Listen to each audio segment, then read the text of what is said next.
Greetings, heathens and witches. It took me a second to remember what the heck I'm supposed to say on this one. I'm so used to my other programming. Greetings, heathens and witches. Welcome to Horn and Cauldron podcast. Yeah.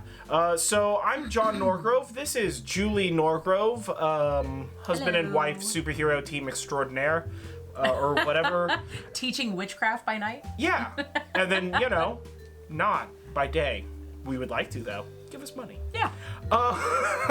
This was brought to you by my desire for money. I guess greed would be the word.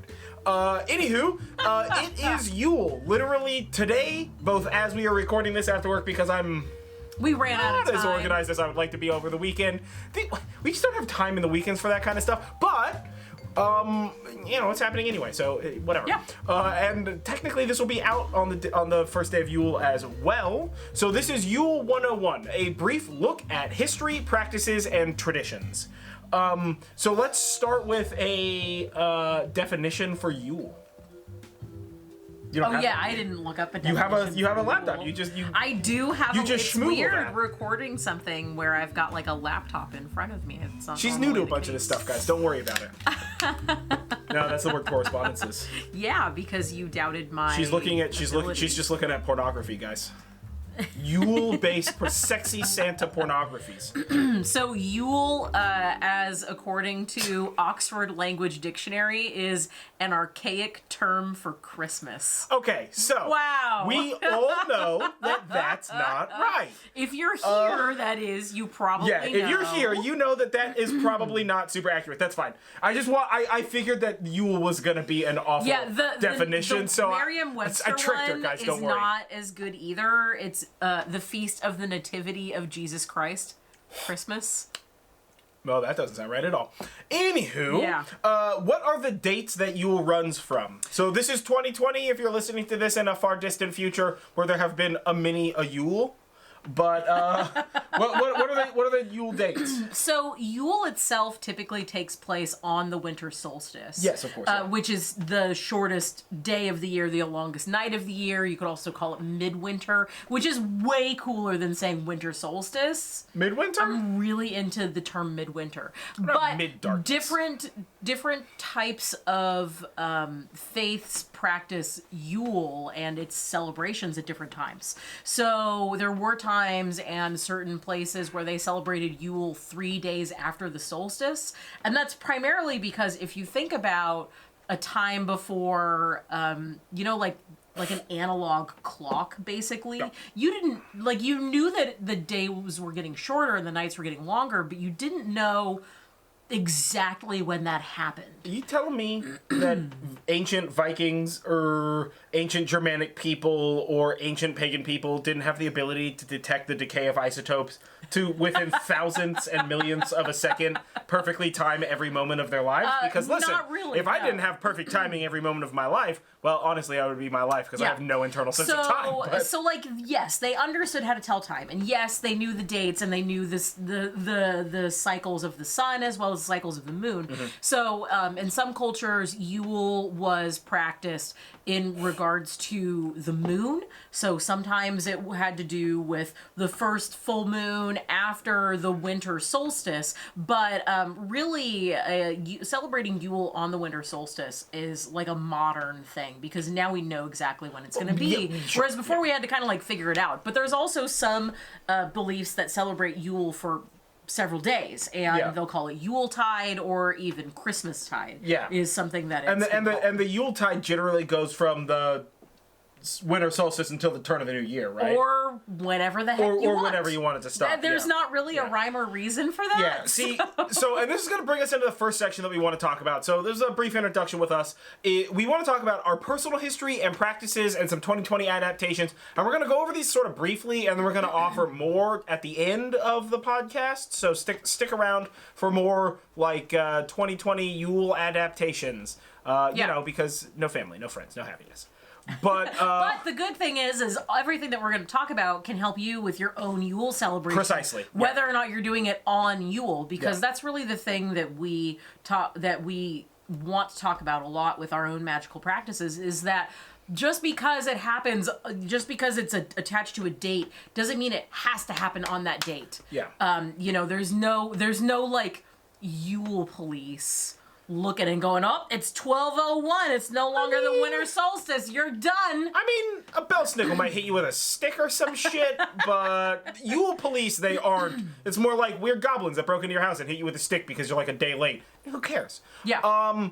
You know what? And speaking on like personal history and practices, to me, this is sort of a big deal. It's a lot more about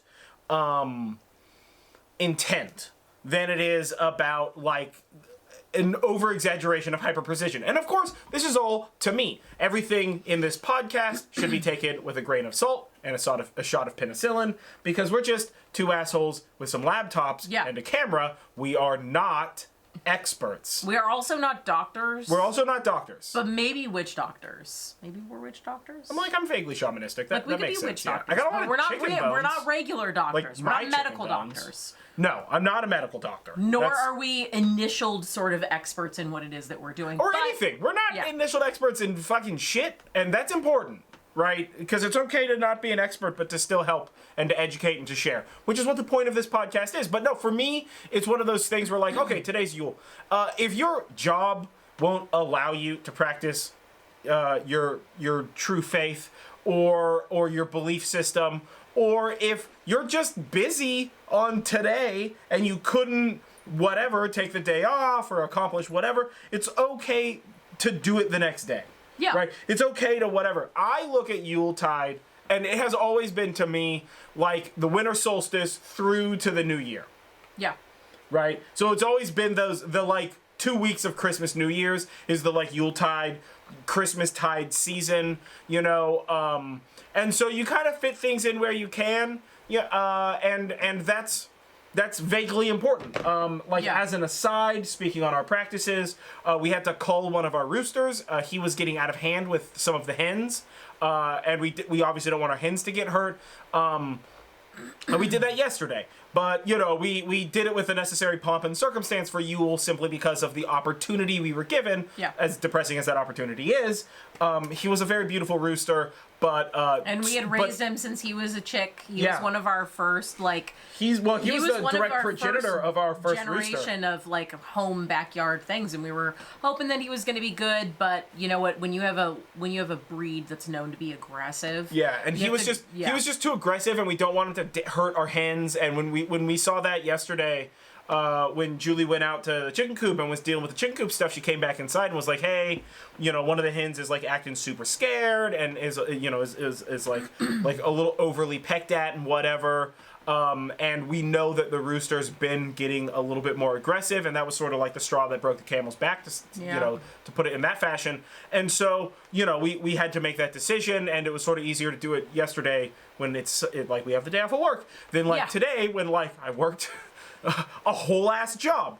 Yeah. And that's another part of it is that, you know, we need to logically take into account where our jobs and our practices can overlap and where they can't overlap, and we have to be okay with adapting, right? Because like anything, and it doesn't necessarily have to be a practice, and it doesn't necessarily have to be a job, but like, you know, I was raised in a household with something called the 24-hour rule, which is basically like, hey, if you got to bring up something difficult or hard or you know, particularly like a big discussion thing, part of that openness is that, you know, I would be able to be like, hey, Dad, like, I want to talk to you about this thing. I'm going to invoke 24-hour rule because this is, you know, whether it's embarrassing or it's hard to talk about or whatever, you know. And it's like, hey, I want to ask you these questions. You know, I'm going to invoke the 24-hour rule. I got this thing I want to bring up. And then he has to wait 24 hours to respond to me in order for him to make sure that he's not coming from a place of emotional stress, and or that I'm not going to start taking it in a bad way or anything like that, to help improve communication.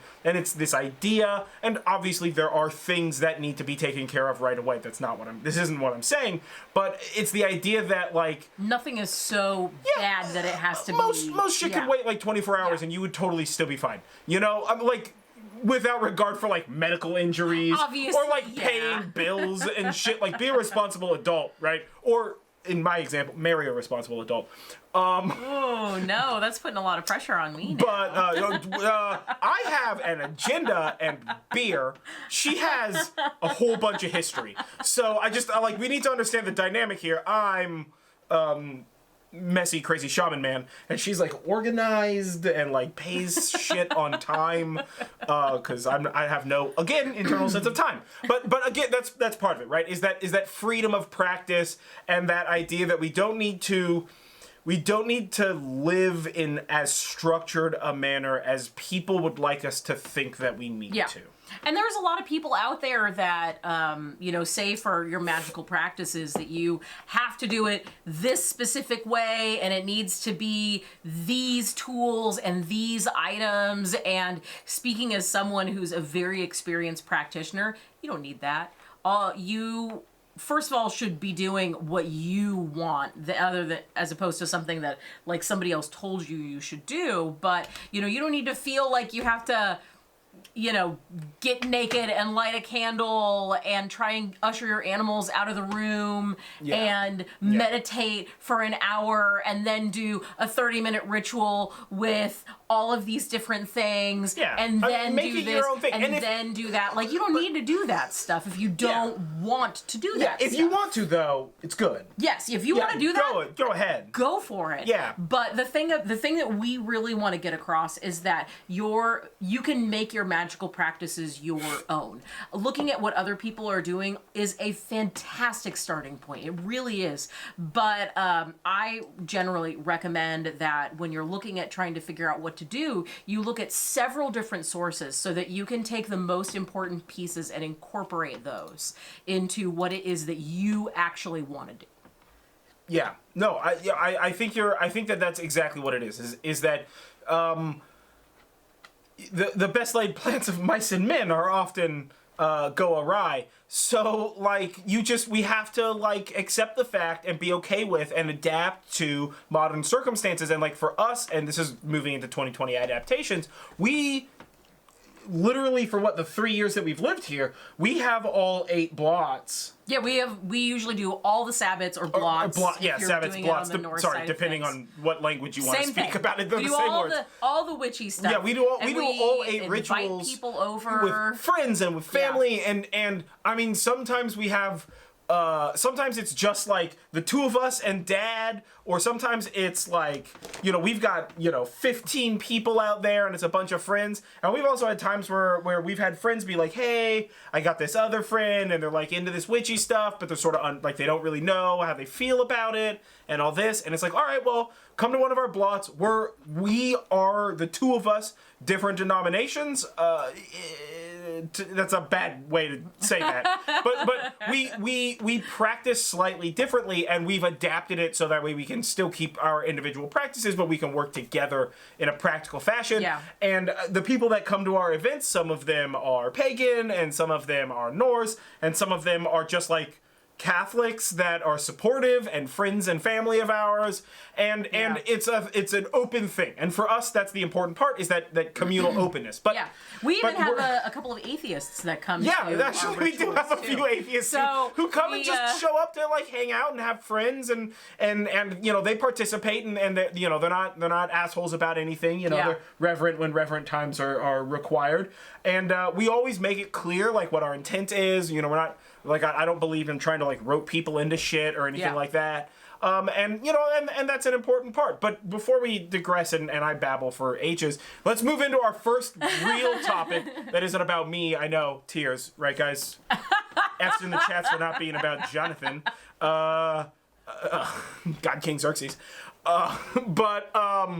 So a brief history of Yule, pre- and post-Christian Europe, specifically early mentions of Yule, and the Christianization of Yule traditions, speaking on King Haakon the First of Norway. So you're going to take over because she is the one that studied and did the research, and I'm just here to look pretty, I guess. It feels like Yule would be something that goes like super far back with like... you've got like the Star of Bethlehem, which happens with Jesus' birth and the Christian side of things. So you feel like Yule would go further back than that, right? Because Yule would be theoretically happening before Jesus. But the thing is there's not a lot of stuff that's been written down about Yule. The Truth. The Indo-European and like proto-Anglo-Saxons and Slavs didn't really write stuff down as much as we are used to thinking that people wrote stuff down Well, they didn't write shit down like the way the based on Greeks Greeks did. and Yeah. the Romans Yeah. and the Yeah. Egyptians. So a very lot vain of about this writing stuff, shit down. yeah. So a lot of the stuff that we know about not just Yule but other Yeah. traditions of that time comes from ancient Greek and Roman things, which unfortunately we won't be talking much about that because I just didn't have time. But you know, there's other traditions that happen during this time of year that they wrote a lot about, and there really isn't a lot about that of Yule until Christianity comes into play. Yeah. So the earliest mention of Yule, actually the two earliest mentions of Yule were as a month in the calendar. So Yule wasn't just a day. Yule was, it was like functionally the word for whole, December. like season. Yeah, it was the earliest mention in Yule is in a 4th century calendar, and the word that they used for Yule was Fruma Julius. Yeah, you highlight that for me. Where are you saying Fruma Julius? Fruma Julius. I'm pretty certain you're saying that wrong. No, I mean, you can try your best there. Is that Jiuleis? There's too many I's in this fucking word. Yeah, so that was in a 4th century calendar. I'll accept now, keep Fruma in mind, Julius. that's before the current Gregorian calendar that we work on, right? Sure. So that's not like December 1 through, you know. Also, as we're having this conversation, and just to interrupt a little bit, Julie here. So if you have a link to some more information, or you are an expert and you would like to share some stuff, so obviously if you're listening to this in podcast form, follow us and shit. Yeah. We have more of these coming out. We're going to do like basically every other week from now until the end of time, because there's always more to learn. But no, go hop to onto our social media. Yeah, hop on our social media. Or Go to our Jive, shoot YouTube. us a message. You go to our YouTube page. Yeah. Because the video of us going through this is also up on YouTube, and and that's for all podcasts. So if you want to have a conversation with the greater Horn and Cauldron family, then just jump on our YouTube video of this and comment there. And if you comment there, then we're going to be able to see it. We're going to be able to respond it. Others are going to be able to comment back, and we can have nice discourse there. Simply because this podcast is on too many services for me to keep If track I'm mispronouncing something, I am sorry. Tell us how to pronounce it right, dude. Hit us up. So Fruma Julius. Was listed as a month in the 4th century calendar, and the reason that we know that this is attached to Yule is because it's really Yule is primarily historically Same words. A Yule, Germanic thing. Julius. Yeah. And Yule is a root of several different words. One of those means Odin. They mean a lot of different things, but it's all the same like root word there. Sure. So the next mention Proto-Germanic was in an 8th century calendar, and it seems like there were more calendars by then. This is like the 700s, guys, so you know they weren't like mass printing stuff or anything. And the terms used were varied between Jola and Julie. And let me tell you, when I read this, my brain just like fell out of the side of my head. Yeah. Because I was like, what? Because my name, Julie, actually doesn't really have a origin. You know, you're like, oh, this name is Hebrew for that, or be Latin for this. Sure. The name Julie is theorized to be a name that Shakespeare made up when he was making the name Romeo, when he was making Romeo and Juliet. But he based that on like some real life stuff that happened. So it's possible that there were other people wandering around with the name Julie or Juliet. And I wonder if it has anything to do with this Julie, which is not how I spell it, but is super interesting. Yeah, Giuli. And I'm probably pronouncing that incorrectly, but in my headcanon, it's Julie. So you're welcome for Yule, everyone. I might be wrong on this, but I think a G isn't hard. I think it's soft, so it should be Ghoulie. Well, that would be a hard G. It would be more like a J. Generally. Yeah? But with the GI, I don't know. I am not that kind of linguist. I'm also basing that on like, maybe a different language. Yeah. So the months that they found found all of these mentions towards Yule either correspond to what we know as December or January, or both together, December and January. Because again, our predecessors didn't really have months and regimented time in the way that we currently do in modern times. Sure, yeah. So, but outside, and that's in Germanic countries, right? right? The first time that Yule was mentioned outside of those Germanic countries was as Yule tide, as in like Yule season, and that was in the year 1475. So there's a huge difference there. In between 6 centuries later. 7 centuries later. It's too many centuries, maybe more. guys. So, you know, so there's not a whole lot of mentions of just the word Yule. So you can imagine just like how much of the tradition we're missing that ancient peoples had for this, based on that, which really leads me into the most documented form of most documented instances of Yule and information about Yule happened with King Haakon I of Norway.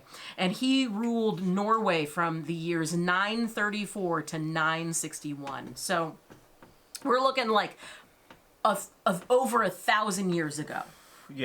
Is really like the most information we know about Yule, which sounds like a super long time. It's not a super long time, but it's actually really not a super long time when you think about how old certain other traditions and things like that are. So this king, he is credited with the Christianization of Norway. And when he became ruler of Norway, and I don't know what that entailed or what happened there specifically, but he was Christian.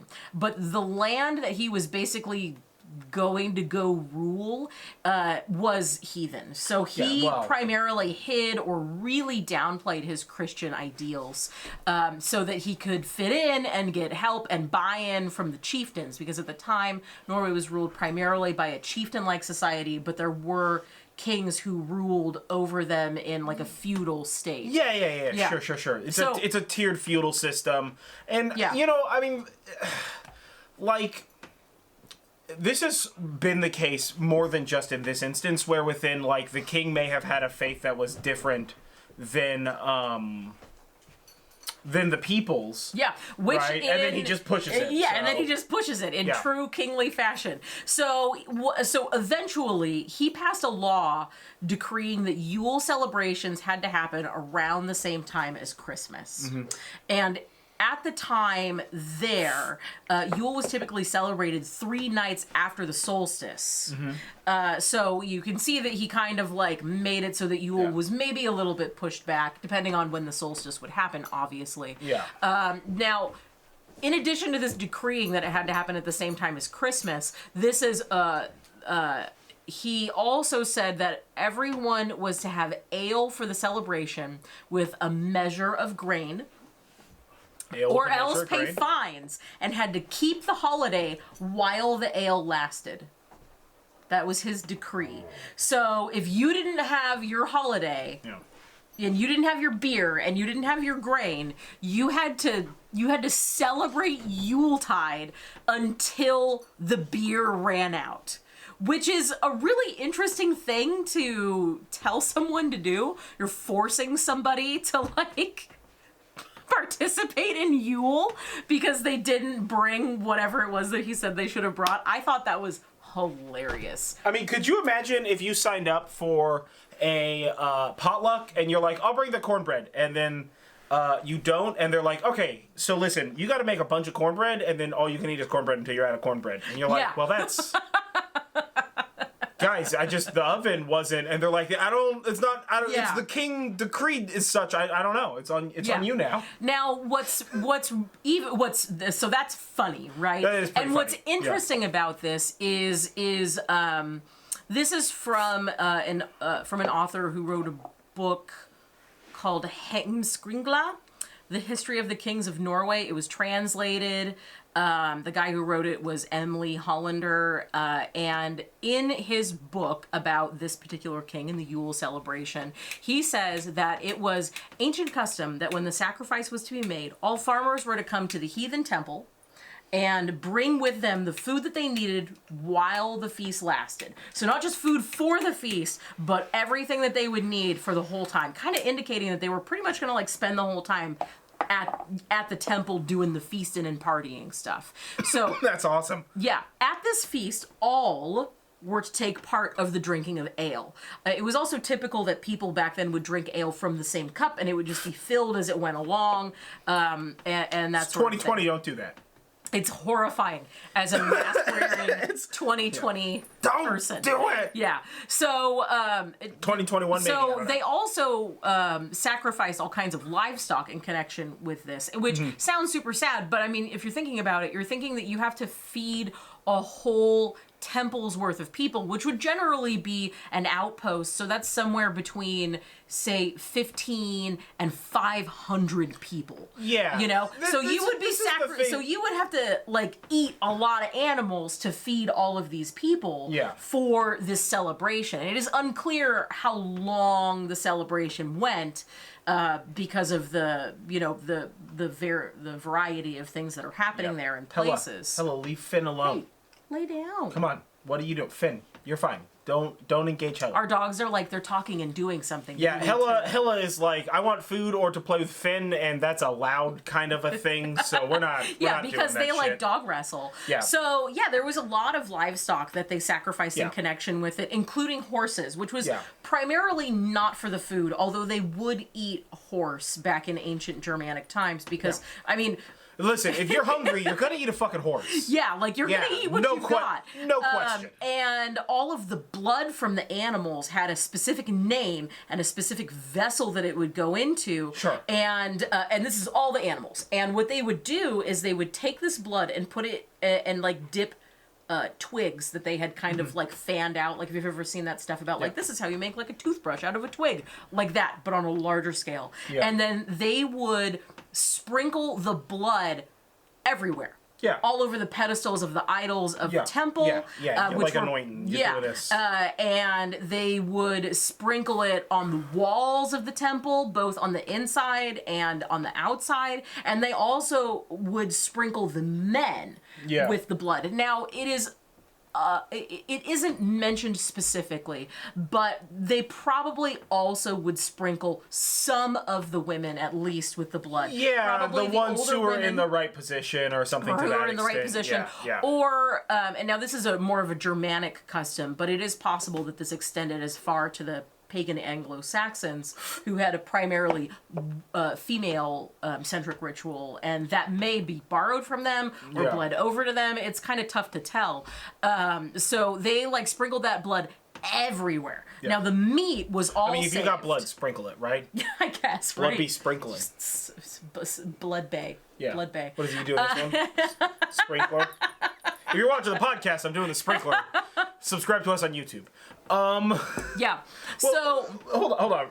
Before we get back into the blood and gore of things, so when you think about sacrificing an animal, that's really sort of like taking advantage of a thing that already has to happen. Yeah. Right? That's exactly what it is. Like, as a solid example, regardless of what the day was, yesterday we had to cull one of our chickens. Yeah. Right? And so the idea is that, like, especially if you can't go to Safeways to get a pork chop. Like, oh, hey, do you want to have a pig? Well, it's in the yard. Figure that shit out. Right? So you have to look at animal sacrifice as sort of being one of those things where it's like, all right, we already have to do this. So if we can add reverence to it, if we can add timing to it, if we can use the parts that are wasteful traditionally, right? Like let's say horse's blood or something like that. It's like, all right, we can't do anything with his blood. What are we gonna do with his fucking blood? But they're like, all right, well, we can make this blood like special in other places of our lives that don't require us to eat it. Yeah. You know? And traditionally in ancient cultures, eating blood was not really something you did because of the idea that you could be getting sick so easily. Yeah, you're not gonna risk eating. You know, they didn't really have food safety there. Yeah, like exactly. But so we're taking a break. Okay. We're sponsoring ourselves. We're going to sponsor of ourselves. It's a commercial. Commercial time. It's commercial time. Everybody, commercial panic. We'll catch you guys in a minute. All right, it's commercial time. Commercial time. Follow us on everything. We're everywhere. This is just us right now. There's no sponsors. This is me sponsoring my own life. Yeah. Follow us everywhere. It's Nerd Jive everywhere for me. Or Goddess Jules. Or Goddess Jules everywhere for Julie. And Yeah, dude, we have an Etsy shop where we do some stuff, and we've got some plans for some new stuff. So check that out. That's Norgrove Enterprises on Etsy. If you're down with some gaming, we have a Twitch channel. Julie streams every Thursday from 6 to 8. Yep. And I play World of Warcraft. She plays World of Warcraft. There's like a new holiday-themed season. It's very interesting. Yeah, and that's twitch.tv/nerdjive, so check that out. Obviously, follow us on YouTube, and like that's where we can talk in the chat and all that kind of shit. But and you can find all of the links at nerdjive.com/links. Yeah, it's slash links probably. Yeah, so you can find everything to check us out there, and we hope that you guys enjoy our stuff. Do all the things. Love us. We need friends. Be our internet friends, 2020. Be our internet friends. 2020, not so many friends. Okay, commercial over. End of commercial. End of commercial. Before the break, we were talking about the king and Haakon the the ancient. Yeah, Haakon the First, and the ancient Yule traditions that we know of from there. So. They sacrificed a bunch of animals. Everybody's hanging out at the temple. And then after they sacrificed the animals at the temple, they would build a big fire in the center of the ground in the temple. And typically there was an open hole in this place in the temple or a similar place so that you could have a fire there because it would get real cold. And you can't have too much smoke inside of a building. That's kind of what kills people. So they would make these big fires, and then they would cut all the meat up, put all the meat into pots, and then they would boil the meat because the meat's fresh and you got to get it, first of all, cooked. And you're not going to age all this stuff because you're going to feed everyone at this festival until it's done.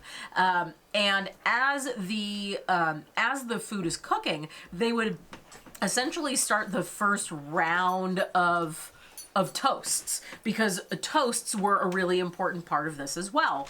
And everybody drank out of like the same like bowl or cup or goblet or that sort of thing. Usually a bowl was actually more common because it takes a lot more work to make a goblet than it does to make just like a big old bowl. Big old bowl of stuff, way easier to make. I work with wood. Let me tell you what.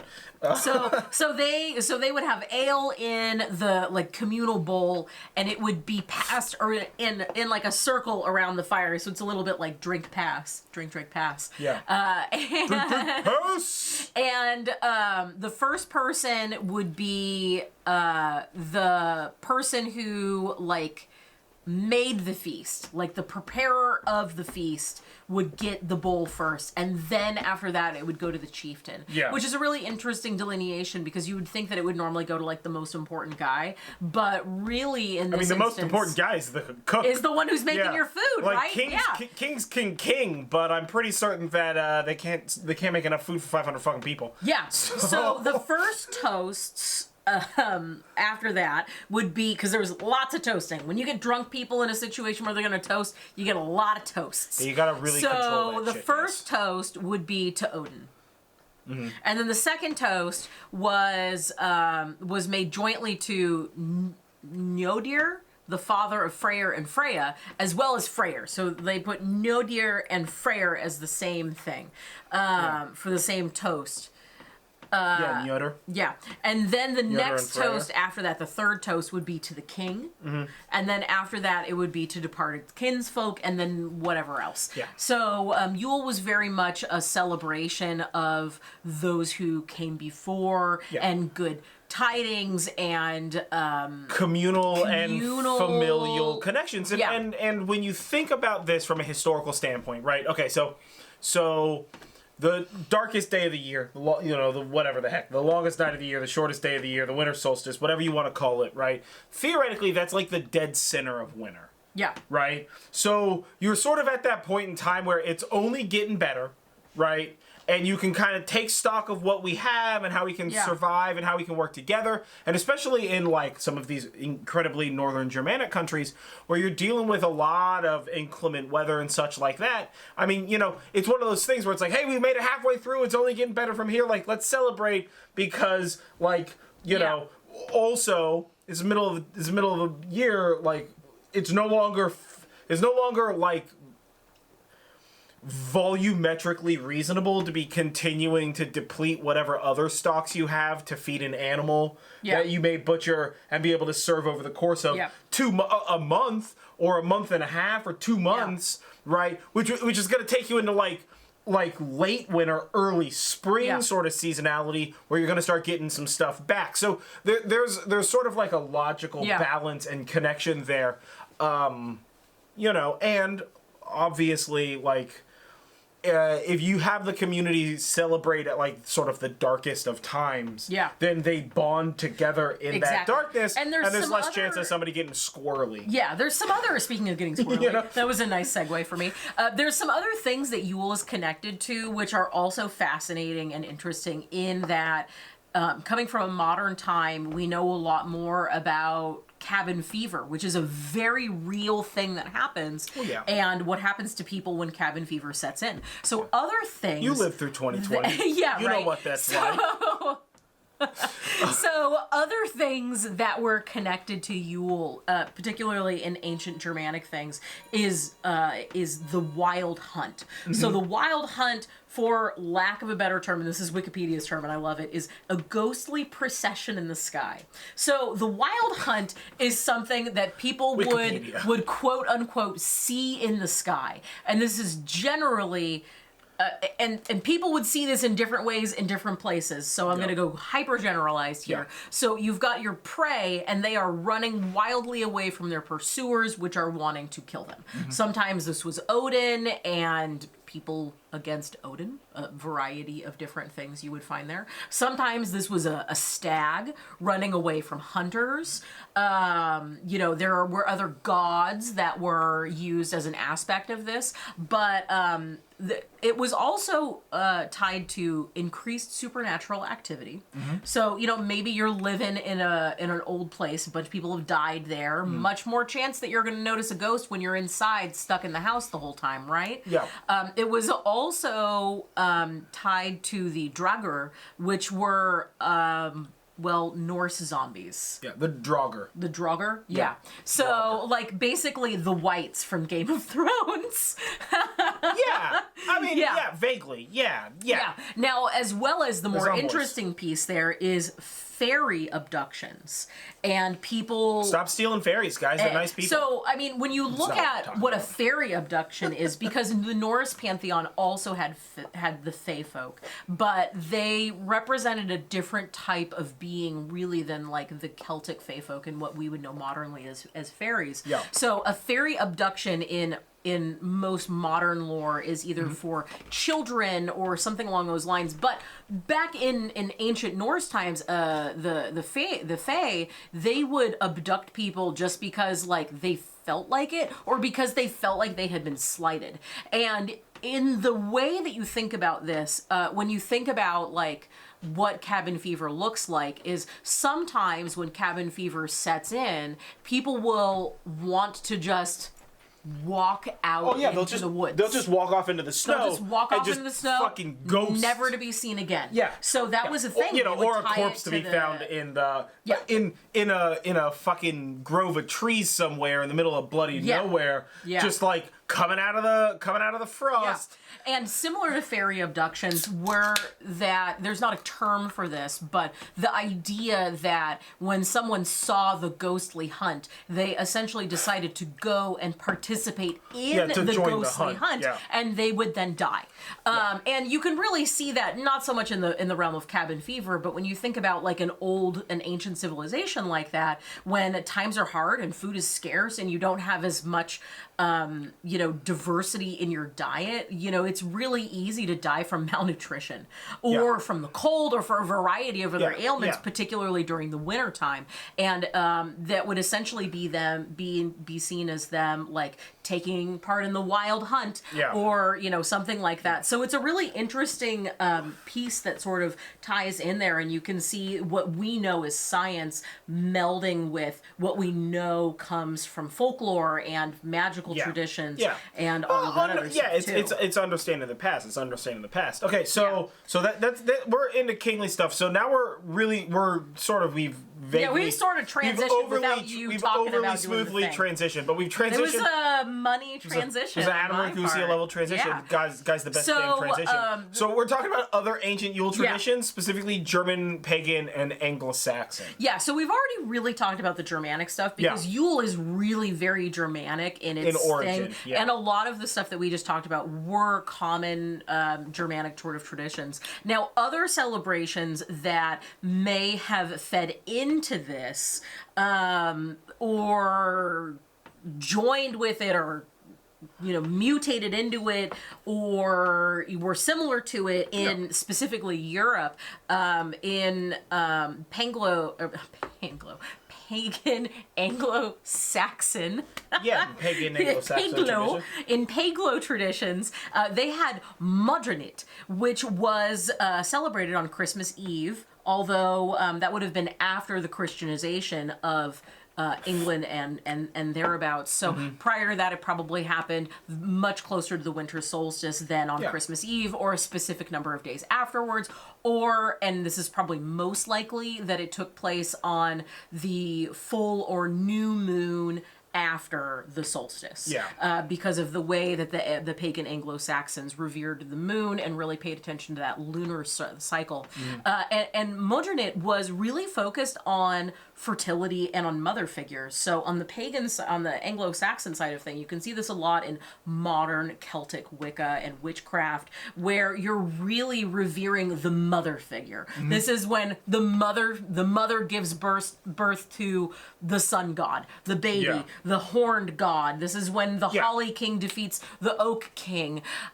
You're looking at a lot of that very, very like you close your eyes in a dark room and it kind of looks Christian sort of stuff from that. And that's either because it bled their traditions into Yule and Christmas, or because the Christianization of that stuff kind of went there. And it's a thing that we're never really going to know until we have a time machine and then we can go back in time. Time travel, guys, that's the secret. Now, prior to this is actually the midwinter celebrations in Western Europe in the Stone Age, which is 8,700 BCE. Nice.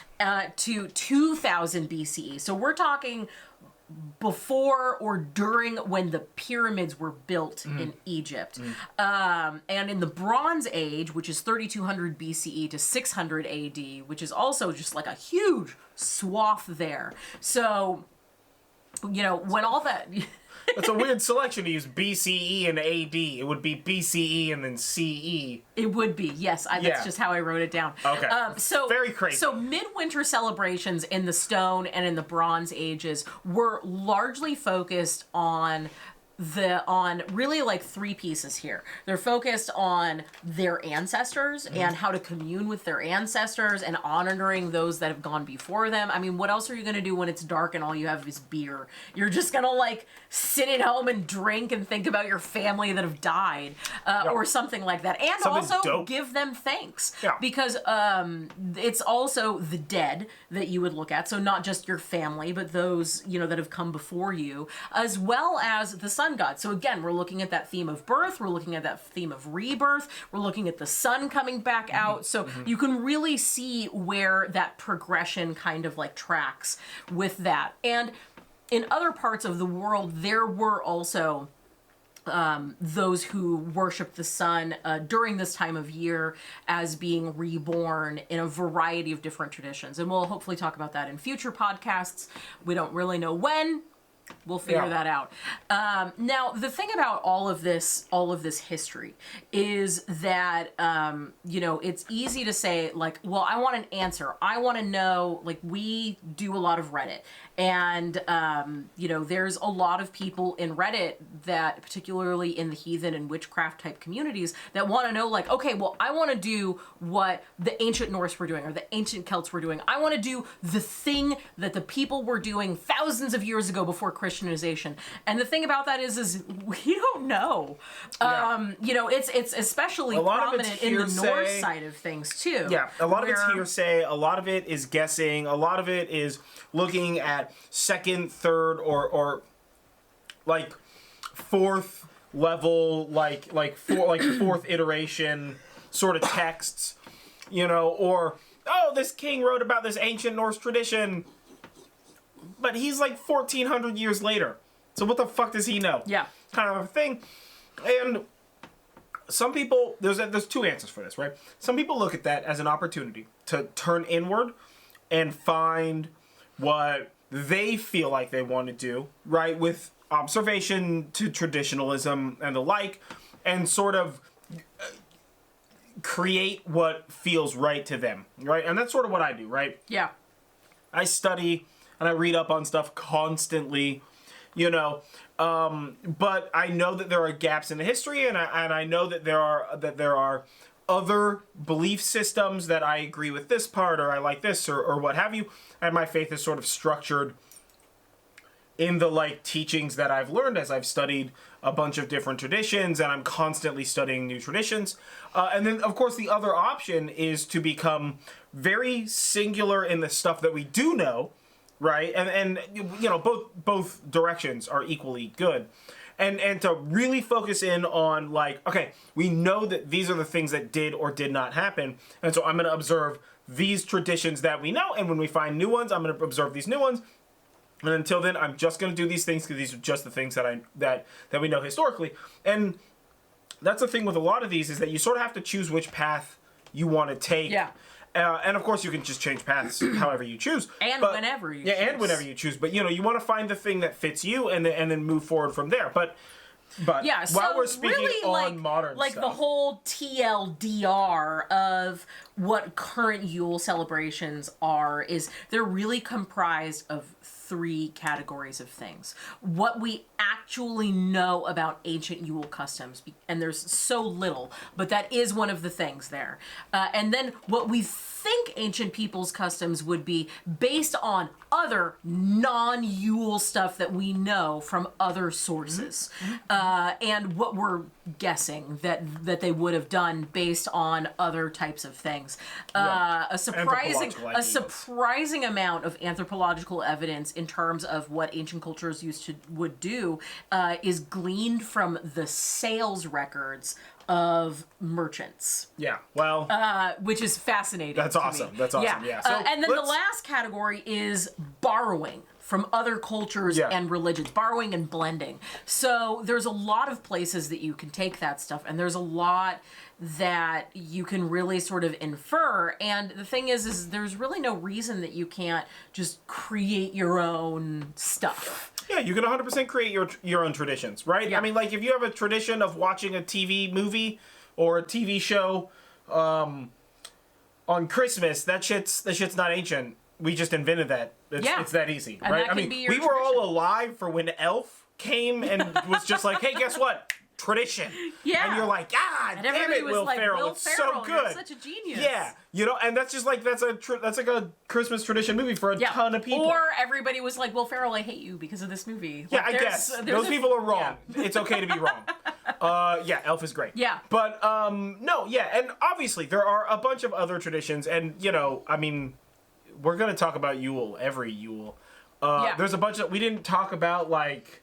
Oh, there's Krampus, a ton of stuff. my favorite form of this is Santee. by no means an exhaustive thing No, about we're just Yule. briefing over some stuff, and stay tuned for more. There's going to be more. Don't worry. So there's a lot more history we can talk about. Let's talk about. Let's get out of this ancient stuff. Let's look at modern Yule traditions. And we're gonna go through a couple of things here. We're gonna go through the logs, Yule logs, Yule goats. Imagine Yule is in front of every word I say. Logs, goats, wassailing, boars, and correspondences. Yeah. Not the letter kind.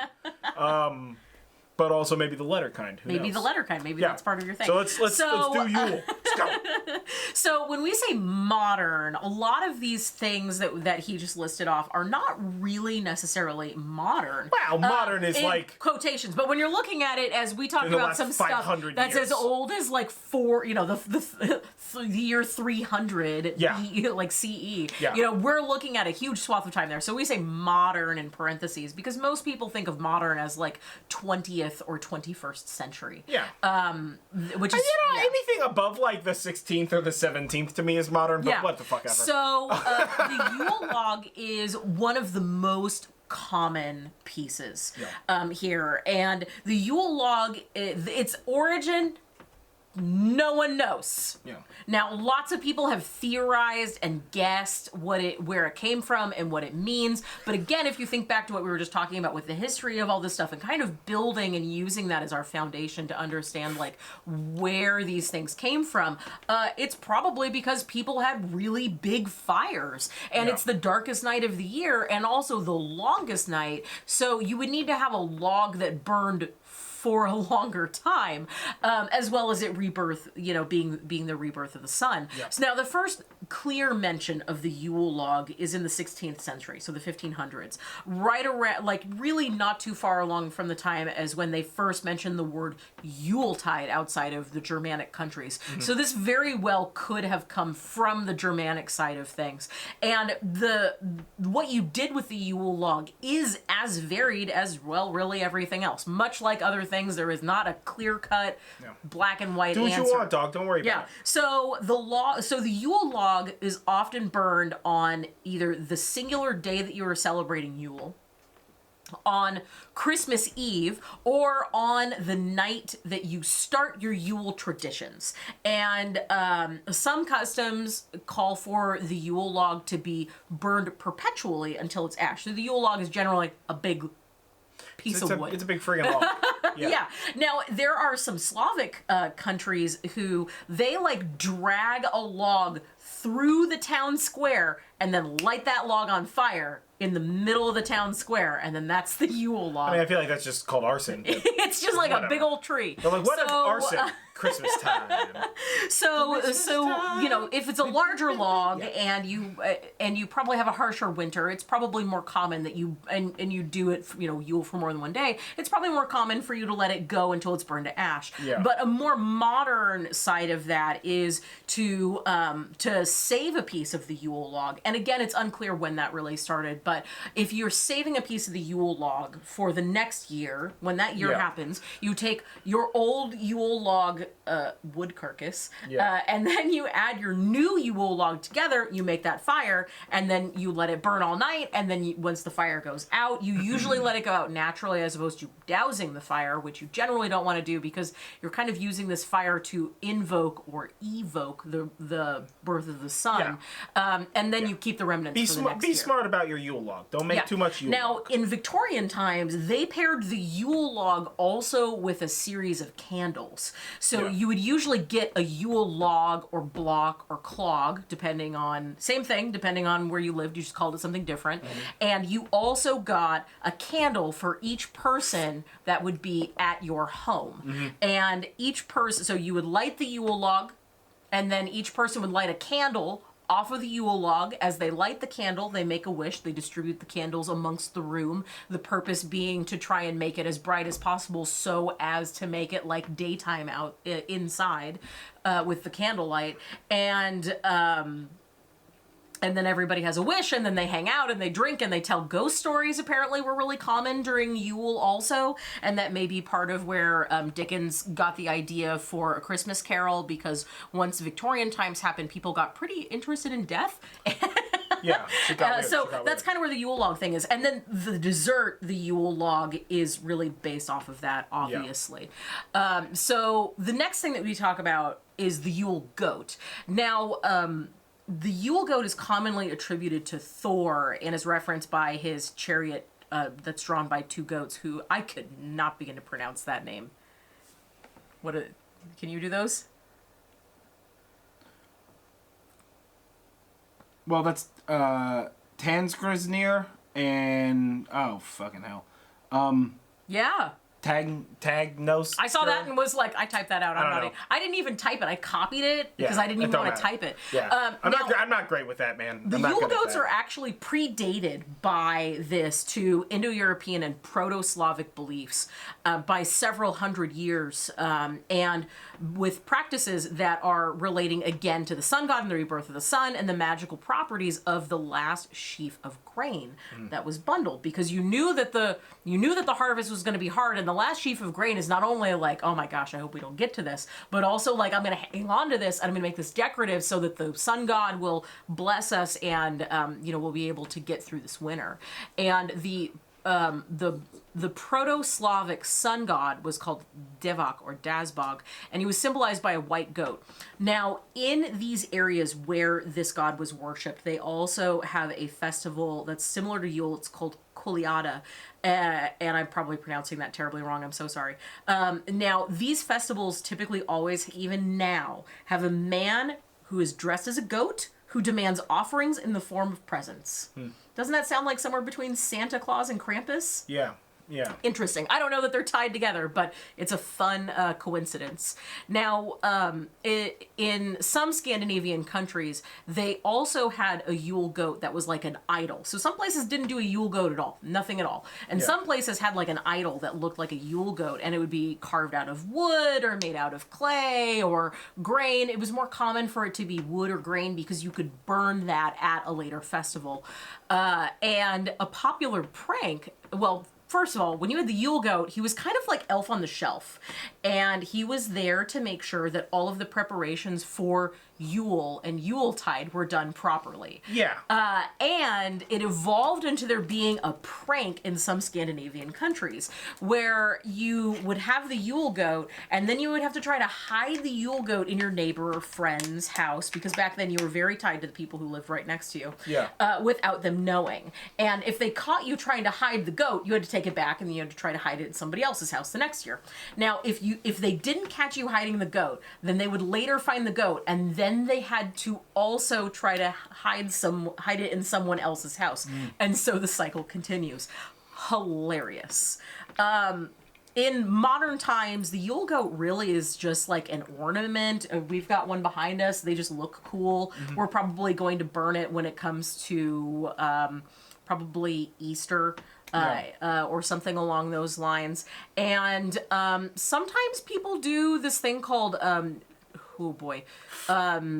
Yulking, which is my best guess to pronounce that, which is basically like winter costume trick-or-treating. So you would go and you would dress up with like a mask, maybe it's a goat mask, and you would go trick-or-treating at your, friends and family's houses in the neighborhood, and they would have to try to guess who you are. And if they don't guess who you are, they have to give you candy. Well, a treat of some kind. I mean, this is probably pre-candy. Yeah. So the Yule goat actually seems to be like the simplest, but also the most nebulous out of all of these traditions. Yeah. And then we come into Wassailing, which is... Wassailing? Wassailing. It's not yeah, Wassailing. Which is like probably the second most popular thing. Yeah. And is that when like woo girls go on their sailboats? It's when woo girls turn into wah girls. Yeah, they go on a sailboat. There's the ancient tradition of being rich and going out on a boat during Christmas time. Is that what we're talking about? I don't think so. It's not what we're talking about. We don't live in those kind of families. No, shit no. Man. No, this term comes from an Anglo-Saxon greeting that means "be thou hail," which basically translates to "be in good health." Yeah. And wassailing traditionally happened on Twelfth Night, and it's kind of like the predecessor of caroling. So, there's a lot there. And there's nothing to say that this didn't happen before, but this really started happening in like the late 1700s there. And there's sort of two branches of wassailing, and I had no idea about this. I knew about going house to house and you would sing carols and stuff. So the idea behind wassailing... You do. The idea behind going to somebody's house and wassailing is like... It is kind of like... The peasants would do it and they would go house to house, but they would typically pick the richer houses or the house of their lord and go wassailing. So it's a little bit like, hey, we're going to sing some songs, give us some money or some stuff, and we'll bless your house with music. Yeah. Or we'll bless your house our music. Or we're going to sing music at you until you give us booze and money. Which, let's be honest, that's what happened. Yeah. If I could just go to some rich guy's house and just like... scream Tenacious D lyrics and make money. Exactly. That's what I would do. In poorer homes, they would typically just top off whatever the wassail bowl, because again, they had a bowl or a goblet. Where they would typically top that off. All right, we're back. The camera did whatever the camera does. So that is or was house visiting visit, you know how this works, right? It's caroling, but old-timey, and my guess is going to be more annoying, but maybe less annoying. I'm not really certain. I've never had to deal with carolers, and I have to believe that it is either a very enjoyable process, because that's basically drive-by concert. Nobody's going to complain about that. Or you're just like, oh, we're getting assaulted with bad music outside of our house. And then you gotta like go outside and yell at them by giving them like alcohol or whatever the fuck that is. Because I've never lived in a community where you just have like motherfuckers singing at you and shit. Carolers, yeah, weird. If you have, let us know. What is that like? Is it weird? Is it weird? Yeah. Are you excited? Have you ever gone a caroling? I mean, like, I've sang Christmas carols in church and stuff. No, like, gone out and gone to people's houses and gone caroling. I'm one of them inside the house kind of people. I want to know if you're one of those people. Tell us more about share your caroling experiences. But, all right, let's talk about the other form of so the other form of wassailing is orchard visiting. Yeah. So this primarily happened in places where, like, cider was a big deal. Just, like, beat a guy up who owns an orchard? Just invade his fucking house? As opposed to, like, we're going to sing door to door and hope that people give us presents and food. You're going to sing tree to tree? You're going to go orchard to orchard, and you're going to sing at those trees because you want them to give you a good harvest. And you're also going to bang pots and pans. You got to wake them trees up. Yeah, so you're just going to go... Listen, you're just going to go... The amount of drunk this sounds. Right? So, like, think about this if it were, like, a Family Guy sketch. Yeah. Right? It's just like, let's get shithoused. And then let's go to this tree farm over here and just like fucking scream at these trees until they grow some fruit or whatever. Yeah. And then once you're in that, you're like, oh man, these trees are probably screamed at enough. They seem like they're starting to do stuff. So like, let's go scream. Let's go to the next orchard and do the same thing. I've got a great plan, guys. Let's scream tree to tree. Yeah. And we'll get some stuff out of it. Yeah. That is just alcohol abuse. They would usually scream at the oldest tree specifically. Yeah, too. I'm very in support of this. Yeah. Let's go orchard wassailing next year, guys. That sounds super fun. Does anybody have an orchard we can go wassailing? Yeah, Kate owns an orchard. Oh yeah, we could stop outside of my mom's. She's got grapes. It's not an orchard, but it's a vineyard. It's close. Yeah. It ends in yard. So now when you're going a wassailing, you don't usually have like you don't have like a cup. You usually have like a big goblet or another bowl again, and everybody drank from the same one. One of those dolls, one of those babies with a straw in its head that you can fill with just wassail, so you can go to the ball game and wassail there. You know what I'm saying? Yeah, and the idea was that everybody's sharing from it and everybody's drinking from it, but you only really need like one bowl per group or two bowls per group so that people can, keep refilling you. And you basically, when the bowl is empty is kind of when you go home, unless you pass out somewhere beforehand. And that's wassailing. Yeah. Who's thinking that maybe we do like a 5-bowl tree wassail next year? Because one bowl is not going to be enough. I mean, unless that bowl is like a small kiddie pool. We could have like 4 or 5 dudes carry a small kiddie pool at the same time. We could do that here. But I drink we don't like really have a lot of trees that aren't like evergreen year round, but we do have a handful of trees that are we'll just wander around. Yeah. We'll just wander around town and just scream at people's trees. Oh, that's what homeless people do. I mean, but listen. If we're all wearing festive hats, then we're not homeless. Oh, all right. Wassailing. All right. Yeah. Also, I'm pretty certain drunk in public is still a crime, but that's fine. Yeah. You didn't take that into account. Damn. Now, the last of these traditions really is the Yule Boar, which I'm gonna say parentheses also Christmas ham. So the reason why we eat ham commonly during this type of year is that boars were a very common sacrifice during not only this time of year but also the areas in which they were, because when you've got everything in the woods and you've got animals going south for the winter and you've got ones that are hibernating, boars pretty much need to eat all year round and don't really do that sort of thing. So sacrificing boars and eating boars was super common and is a very easy transition to Christmas ham. Also, boar is so tasty. Yeah. right? And and you have to think. I mean, obviously, if you're like keeping animals, something like a pig, and they or feed whatever. you for a long time. They They're feed also you for a very long time. fatty. Yeah. So you get a lot. You're getting a lot of mileage caloric density out of that. it. But yeah, if you're going wild boar hunting or whatever, I mean, that's one of those things where you kill a boar that's going to last quite a while. Yeah. And it's going to have a lot of benefits. So yeah, boar is and a that good. meat cures easily. Yeah. So it's an easy thing to do when you may have leftovers for several days. Yeah. You just continue to salt it, and then it's not quite so bad. You can't really do that with other types of animal food. As readily. Yeah. I mean, Yeah. you can salt anything. Yeah. So as far as I'm like an animal, can you traditions salt go, me? we'll salt you after this is done. It's gross. I don't know what that means. I've signed up for something I haven't agreed to. You're stuck now. That's fair. That's fair. Yeah. Now, as far as like quote unquote Yule practices, like bold underlined Yule practices, that's really kind of like the main pieces there. Now, there are some other correspondences that you may find helpful if you prefer to incorporate certain things into your practice.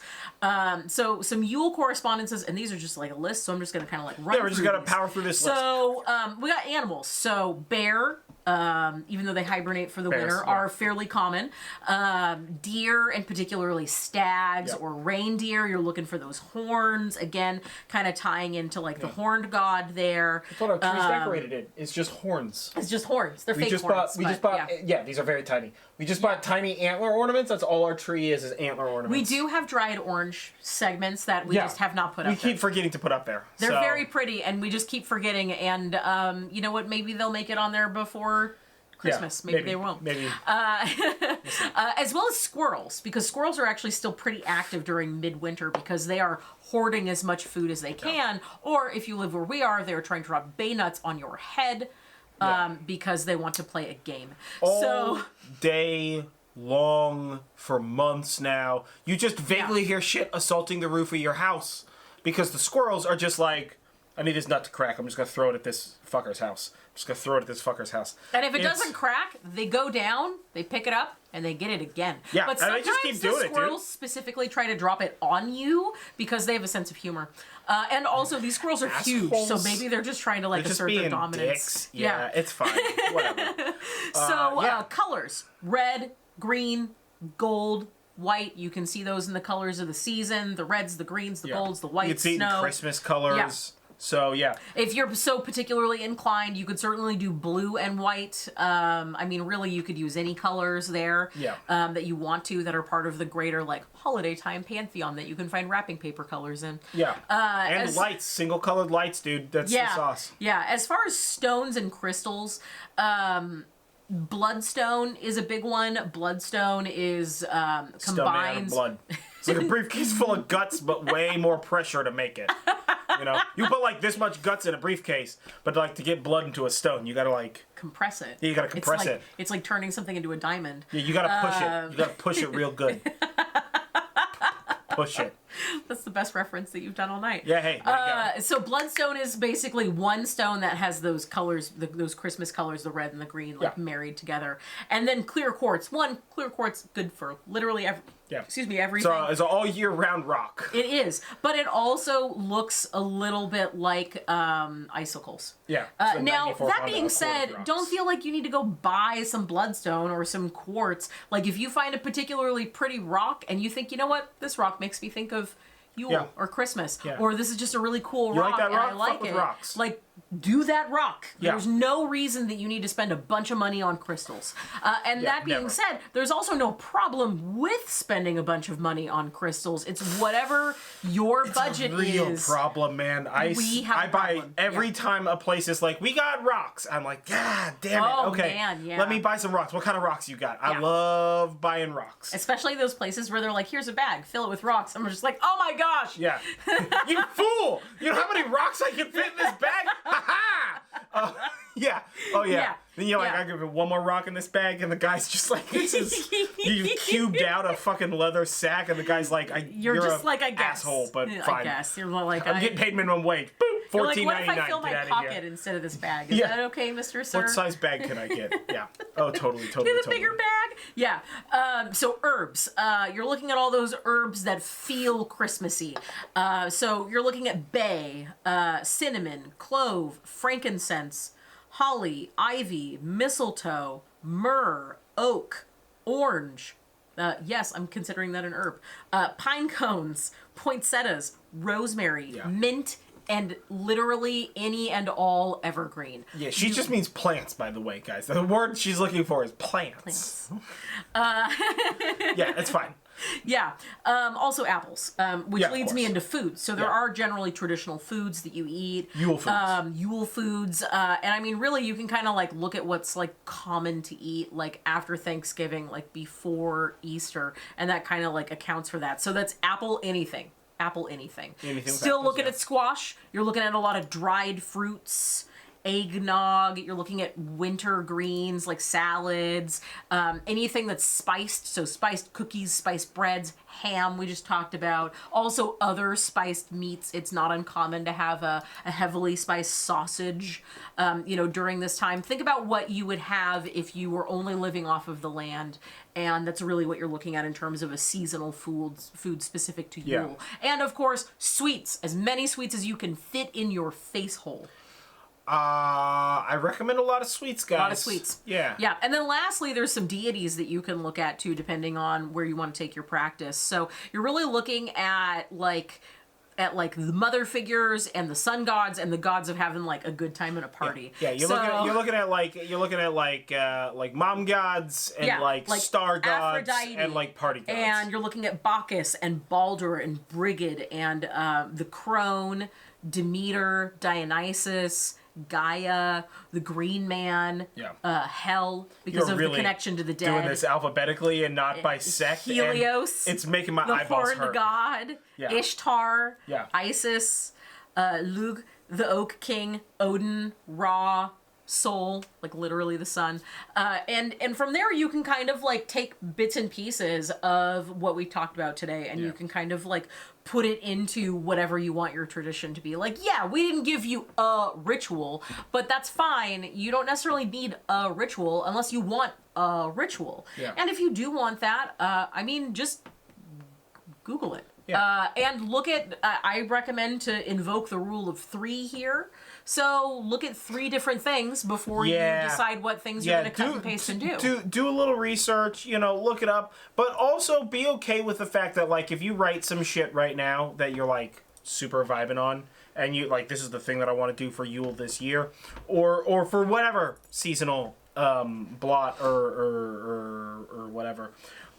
You know what? If you're like vibing on this right here, next year when you come back to it and you're just like, I'm not feeling any of this. Like, you could just change it up, man. Yeah. You know what? I feel like this is that thing where it's like, as long as you're always learning and you're always changing, then you never have to worry about being like too caught up in the like weird, like kind of psycho, like this is the tradition, we gotta do it this way. Yeah. Like sometimes you have to adapt and overcome, as it were. Yeah, and we have 2020. An example. And we have our own separate rituals for our own practices, and yours is primarily Norse, and mine is sort of like an eclectic, agnostic, Celtic type of thing. Which, if you're interested in those, let us know. We can probably provide you with that stuff. Yeah. And like, just because I have this big ritual thing doesn't mean that I have to do it. Like, we will probably just light some candles, pull some tarot cards, leave out some offerings, and just say like some silent thanks. This year, and then just kind of there's no reason to not be simple when you want it to be simple. Yeah, it's nice to kind of take a break and sort of relax a little bit. And this year's been, a lot of not being with and around the kind of people that you're always with and around and doing the things that you normally do. And it's a stressful year, and you feel like it's you a heavy need year to get a lot of stuff done. Yeah, you don't have time or even the energy to get stuff done. Like, did you put on pants today? Yeah, I didn't. No, I'm wearing a sarong, dude. I didn't. Yeah, I'm wearing a kilt. And that's and that leads us to our outro and our sort of synopsis of all of this. And I feel like it's pretty obvious at this point in time that the lesson here is that like there's traditionalism and there's logic and tradition, but at the same time, like you don't have to get too caught up in it. Obviously, if you want to, like, go right ahead, man. I'm very pro like Like, do whatever the heck you want. As long as you're not hurting other people or, like, getting in our faces about some shit that you're doing. Yeah. Or whatever the fuck. Like, you do you, dog. But, you know, specifically speaking about our practices in staying sane. Got it. Drinking a lot, guys. In the darker months. In the darker months of the year, yeah. You know what? It's finding those things that like make you comfortable and doing those comforting things and you know being okay with like you know for us like I do we have like a buttload of incense, you know, and it's like, you know, I like every once in a while lighting some incense in the house or doing some shit like that, or like you know, like having comfort food, or Yeah. you know, if you're trying to stick to a diet or something like that. Making you know, food that makes you happy yeah, and you makes know? you feel good. Yeah, watch that, you know, watch that old Christmas classic that you like or whatever, you know, and you don't have to be apologetic about that kind of stuff. Yeah, I like to take a bath and just listen to like dubstep, but without any words and Just like without sounds. without looking at my phone. That way, I've just got like sounds happening, and I can just kind of like space out. But I often also forego using social media, like. And that's a thing that I do for my day job. Yeah. You know, but that's... like on the personal side of things, I will forego that. Like if you don't want to look at the news today, because like today I was like, oh, there's a stimulus and there was a volcano that erupted, and why is the Dalai Lama trending? Like, you know, if you don't want to deal with any of that like toxic news cycle on a day or even a couple of days, like just don't. Yeah, just don't, you know? Yeah. You know, and that's not to say that, like, don't use social media or anything like that. Like, go ahead, do what makes you happy. If that's what makes you happy, then do it. But if you feel like it's getting to be too much, consider taking a break. Yeah. Get a coloring book, read a kid's book. We very specifically have kids' books around with, like, pictures that you can, like, look at. Yeah. Play a video game if that makes you happy. Yeah, if you're a video game person, some play video cooking. games. A thing to do with the dark months, and if you live in the kind of places where the darkness is prolonged for quite a while, this is obviously harder, but, you know, like, when you go to lunch, and, like, we're working from home, right? When it's lunchtime, go, you know, take a step outside, absorb a little bit of that sunlight, sort of a thing. Sweet vitamin D. Yeah, you know, Yeah. just like you know, or have like a place or a moment where you can sort of calm down and relax. You know, we get so caught up in the grind, and especially if you work in a service industry or in marketing or in financing or with the public. accounting or with the public or anything, right? I mean, tensions build in like pretty much every organization during the end of the year, because if it gets the end of the year, you got to get your numbers up before the year closes. You got to get your sales, or you got to do your whatever, or we got to get a bunch of posts out, or you got to fucking upsell some shit or whatever. We've all worked a ton of jobs, whatever bullshit end of the year panic attack people are having about stuff. And even if you don't work in those jobs and you're just trying to like go to Target to pick up some shit, right? And people are in Target like freaking out about stuff because, you know, that shit's important or whatever. But like, we gotta remember to like take a break from that shit. Take a moment. I say this all the time. You know, so many people talk about multitasking and getting a bunch of shit done. That's all fucking dumb. Don't do that. Try to just do a single task. Be singular in your intent. Even you don't have to do it all the time. That's not at all what I'm saying. Trust me, I multitask like a son of a bitch. But like all the time. But like, have those moments in time during the day where you can just like, I'm gonna do this one thing. And like, this shit's happening, this shit's happening, none of that shit matters to me. I'm gonna be focused. I'm gonna be singular in my intent, right? And find peace in that singularity. And you know, like, if you're a meditator, it's always good to meditate in the winter. You know, if you're doing work, whether it's divination or shadow work or any other sort of practice you want, you know, like, give yourself the time to really appreciate the minutia of the task. Yeah. You know, Yeah. and those are those kind of things that are going to help you make it through the winter months. Yeah. You know, Well, and even now in all of this not having friends apocalypse stuff, like, just like be cool and like calm down about shit. And there are people or like like my cousin was telling me that his kid's college has like Zoom meeting hangouts Yeah. for the dorms and shit, like, which is rad. And it's like, there's so much of that, and there's so many of these. Oh, we're doing this, such and such bar is doing this drink along thing, or fucking Zoom trivia or whatever. Like, there's always stuff out there. You know, don't think that you're lost. You don't necessarily need to do stuff with other people either. Yeah. But one thing that I used to do often that we don't really get to do because of where we live, because we live like literally in the middle of the woods, is catching the sunrise. And I know that seems really hard, but right now the sunrise is happening at like 7:30 in the morning.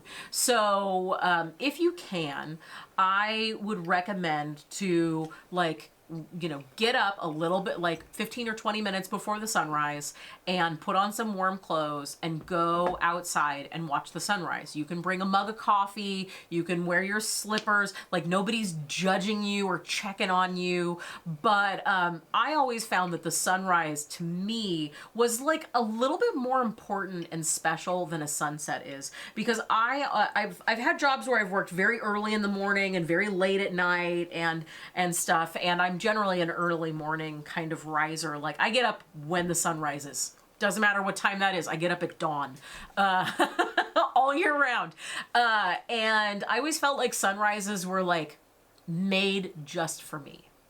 You know, whereas sunsets I always felt were made for sharing. So catch a sunrise. Allow yourself to revel in the beauty of the world that we have, especially now in times where everything feels hopeless and dark and like we're part of an unending cycle of stuff that's happening. You know, so try to do, if not that, then something else that helps you really see and sort of marinate in the beauty that is around you, to kind of bring you back and add not so much gratitude, but like a little bit of wonder and delight into your day.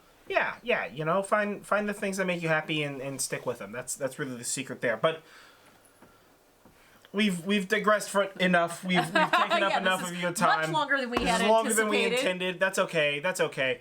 So yeah, I don't really remember how I signed off on this. If you're watching this on YouTube, don't forget to like this video, comment below, tell us what you think, tell us what you learned, tell us that you hate our guts. It's all the same to me.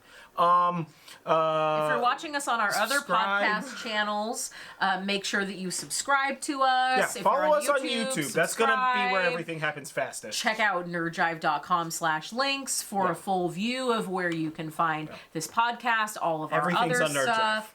Let us know, like, what your traditions are. Let's talk about what you do for Yule. We would love to talk about that. And you can do that either through our social media or our YouTube, where you can find this podcast and you can actually, like, see our faces if you're not already watching this on YouTube. And we would just love to hear from you guys and hear about what you're doing and how you're doing this stuff. Like, let's make it a conversation. Let's make it a community. Definitely. Yeah, but either way, don't forget to like this video, comment below, share, subscribe, do all that kind of stuff. I may or may not have a graphic for any of this because I don't really remember. I have been Jonathan Norgrove. This has been Julie Norgrove. Yep. We are whatever the superhero reference that I made at the beginning of the podcast was that I don't remember anymore.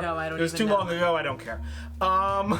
We have talked about Yule in so far as the simplest and highest 30 million foot overview of it. So this is Yule 101, a brief look at the history, practices, and traditions of Yule, as well as a little thrown in there pep talk about how to get through 2020 dark months, because they're dark, let me tell you.